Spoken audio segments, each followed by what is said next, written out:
where I'm telling you, reality breaking down. Now. Breaking down. Lauren in New York, WOR 710 AM, you're on Ground Zero. Hi, how you doing? Thanks for taking my call. Go ahead. I think that, your article about mental holocaust is just brilliant, and I think that the ultimate pathocracy is psychiatry, and that they're riding on the backs of psychiatric slaves to pass through these gun laws, and the average American doesn't realize that psychiatry is just an absolute fraud, and that the only thing that separates them from being a mental patient is coming in contact with a signer and being assigned this role.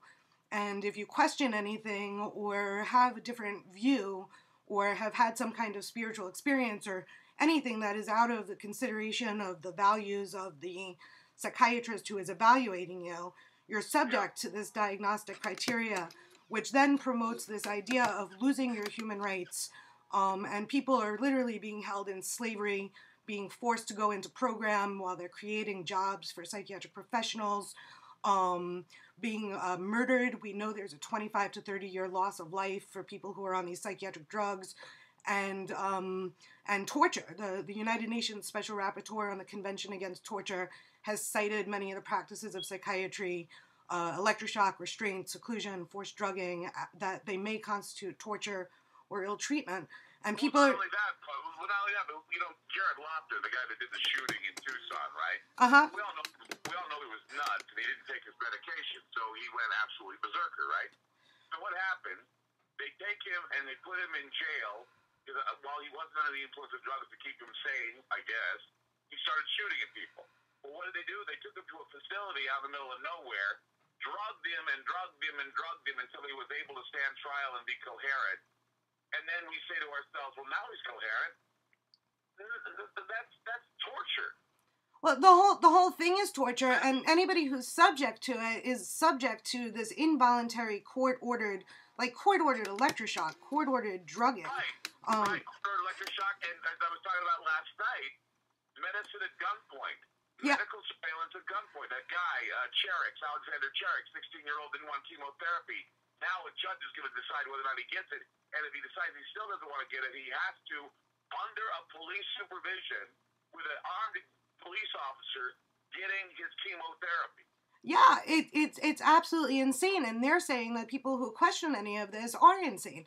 And then the Diagnostic Statistical Manual has built in that if you deny the condition that you're assigned, it's evidence of the condition.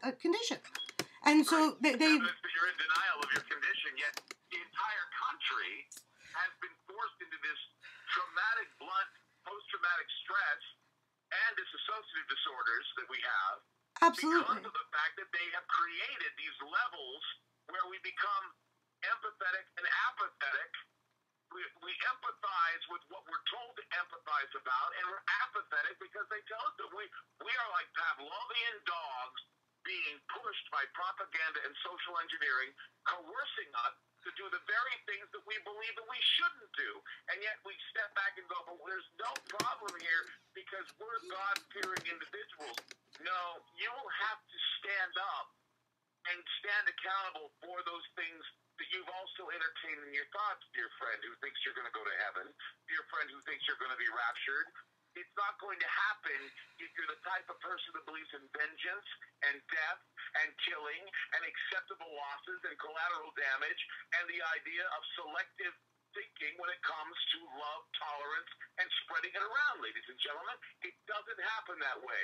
God said, let it be that we have pure hearts.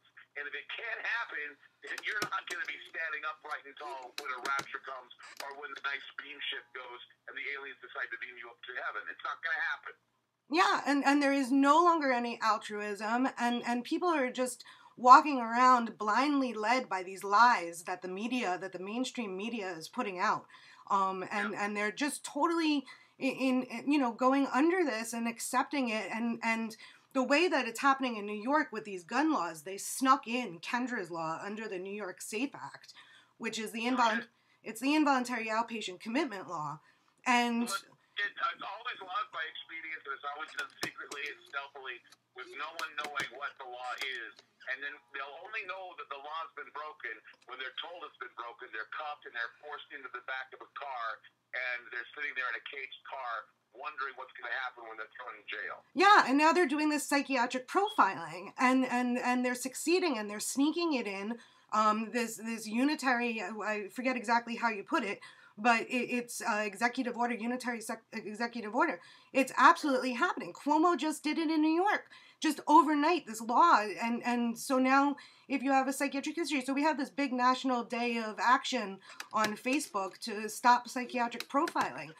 People don't realize But Bloomberg is eliminating choice. Oh, yeah. You got the guns, and you got Bloomberg eliminating choice, and then saying, oh, by the way, you're in pain, we will also regulate how many pain pills you take. It's horrifying what's going on in this country, and people need to wake up and stand up and realize that it's just a heartbeat away. I mean, we call ourselves survivors of psychiatry because we do compare ourselves to being a survivor of Auschwitz. And you know, I think that there is a slavery that is occurring, and people don't realize that they're just a heartbeat away. And now with Obamacare, what they're doing is Patrick Kennedy on Chris Matthews the other day on Hardball said that, you know, under Obamacare there's going to be a checkup from the neck up for everyone. And medical surveillance state, and Zbigniew Brzezinski had said that this was going to be the future in his book Between Two Worlds in the Technotronic Era. Read the book if you can find it, if you can afford it, because he patterned it out and said a new totalitarianism will exist using electronic files that will be able to secretly be passed among the powerful to regulate the less powerful, and this is the future. Oh, it's true. And now if you go to a like a podiatrist where somebody, you know, for your foot, they know your psychiatric history. So we know that people with psychiatric histories aren't taken seriously about their physical complaints. And so it's all going to, because it all gets added to that it's symptoms of what's going, you know, psychiatric, these illusions, these total, you know, subjective categories. And then it's carried out in really racist and classist ways. You know, it's just amazing how, the checkup from the neck up and the medical surveillance eugenics